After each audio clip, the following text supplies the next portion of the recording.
सतराज नामक एक व्यापारी बहुत वर्षों के बाद व्यापार खत्म करके खुद के गांव को लौट रहे थे।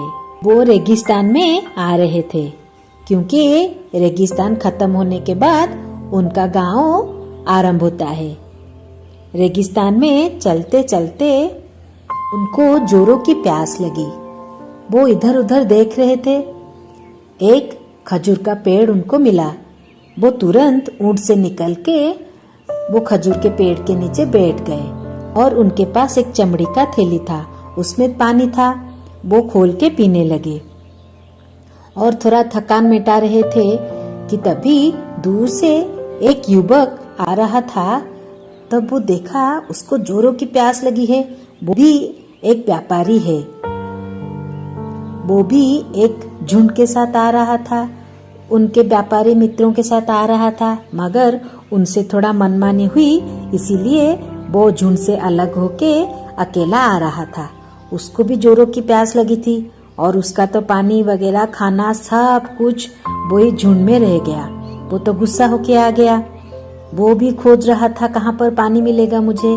तभी उसकी नजर उस व्यापारी ऊपर पड़ी जो कि खजूर के पेड़ के नीचे बैठ के पानी पी रहे थे।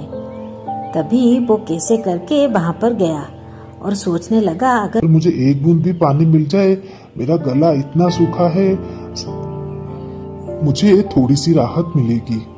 मगर इस रेगिस्तान में एक बूंद पानी देने को कौन आगे आएगा? इसी तरह आगे पीछे सोचकर वो सतराज व्यापारी के पास पहुंच गया।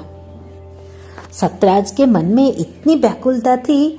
गांव उनका पास होने लगा है, बहुत ही पास में उनका गांव आएगा, मगर उनका मन इतना व्याकुल था। उनके परिवार के बारे में जानने के लिए वो बहुत ही अधीर हो रहे थे। उस युवक ने सतराज को पहले प्रणाम किया। सतराज ने कहा, कौन हो आप? मैंने आपको पहचाना नहीं। युवक ने बोला, अरे आप मुझे पहचान नहीं पा रहे हैं। इतने अभिमान से वो बोला जैसे सचमुच का वो रिश्तेदार है।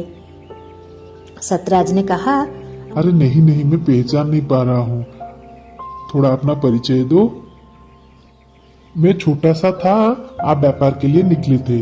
अभी मैं बड़ा होके भी व्यापार करने लगा हूँ और आप अभी लौट रहे हैं, इसीलिए आप मुझे पहचान नहीं पाओगे। अच्छा अच्छा, ठीक है ठीक है। सतराज समझ गया कि उसके गांव का कोई युवक है। आपके साथ मिलने की मुझे बहुत इच्छा थी। आप एक बहुत ही प्रसिद्ध व्यापारी है। आपके साथ मिलने की, आपसे व्यापार के बारे में बहुत कुछ जानने की मुझे बहुत ही इच्छा है। आपके घर के सामने से तो मैं रोज गुजरता हूँ, अपने व्यापार के लिए जाता हूँ। सतराज ने कहा, अच्छा तुम मुझे मिल गए, मुझे बहुत ही अच्छा लगा, बहुत ही खुश हूँ मैं। अच्छा तुम मुझे ये बता सकते हो मेरे घर कैसा है, मेरा बेटा कैसा है, मेरी बेटी कैसी है, और मेरी माँ क्या कर रही है, और मेरी पत्नी और मेरे घर में जो पालतू कुत्ता था वो सब क्या कर रहे हैं? सब अच्छे से मजे में थे, सब खुश थे। आपका बहुत बहुत धन्यवाद। सतराज ने कहा, आपकी पत्नी आपके इंतजार पर बैठी हुई थी और आपका बेटा वो भी बहुत कुशल था, सबका खबर ले रहा था। और आपकी बेटी वो भी अपनी माँ की ख्याल रखती थी, अपने भाई का ख्याल रखता था। और आपका कुत्ता वो तो पूरा दिन भर और रात भर घर को संभाला हुआ था, घर में कोई भी अजनबी को घुसने नहीं देता था। और आपकी माँ दिन भर आपके बारे में गांव के सारे लोगों को पूछ रही है, अरे सतराज कब आएगा, सतराज कब आएगा। हाँ, ओहो, मैं कैसे पहुंचूंगा, अपने गांव में कैसे पहुंचूंगा। तभी युवक ने कहा, मुझे जोरों की प्यास लगी है, इसीलिए मैं और ज्यादा बोल नहीं सकता। सतराज ने कहा, अच्छा ठीक है, अभी तुम्हें बोलने की जरूरत नहीं है। ऐसे बोल के सतराज अपने थैली से पानी पीने लगा। तभी युवक को बहुत गुस्सा आया। वो मन ही मन सोचने लगा, अरे मैं इतना बोल रहा हूँ, मुझे प्यास लगी है, मेरा गला बैठा जा रहा है, मैं बोल नहीं सकता हूँ, फिर भी ये व्यापारी मुझे पानी नहीं दे रहा पीने के लिए। वो बहुत ही गुस्सा हुआ। तभी एक रेगिस्तानी हिरन उनके सामने दौड़ के गया। तभी युवक ने सोचा, मुझे लगता है ये सीधी उंगली से घी नहीं निकलेगा, उंगली को थोड़ा टेढ़ी करना पड़ेगा। क्या मैं ऐसी बातें उनसे करूंगा? अरे सतराज जी, अगर आपका कुत्ता जिंदा होता, ये हिरन आपके आगे से निकल पाता? वो तो कब से उसको मार के खा लेता। जिंदा होता मतलब? मेरे कुत्ते का क्या हुआ? गांव में एक दावत चल रहा था, तभी आपका कुत्ता जाके वहां पर बहुत सारा झूठा खाना खा लिया। उसका पेट खराब हुआ और वो मर गया। अरे ये दावत क्यों हुआ था? क्योंकि आपकी बीबी आपके माँ का संस्कार करवाना था, इसीलिए दावत दिया गया था। क्या मेरी माँ भी नहीं रही? कैसे रहती? उसके बहू के गम, उनके बहू का गम उनको इतना सताया कि वो खुद चल बसी। क्या मेरी पत्नी भी नहीं रही? कैसे रहते?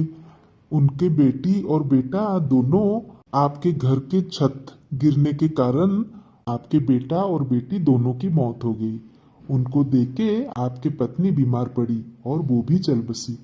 क्या तुम क्या बोल रहे हो? क्या मेरे घर में कोई नहीं है?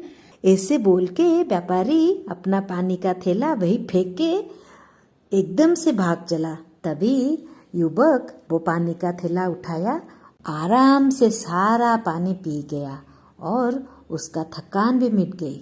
और उसका इतना गला सूखा हुआ था, पानी पीने के बाद उसको दुनिया दुनिया की तरह लगी। उसको सारे चीज ठीक से दिखाई दिए। उसका सर चकरा रहा था, वो भी ठीक हो गया।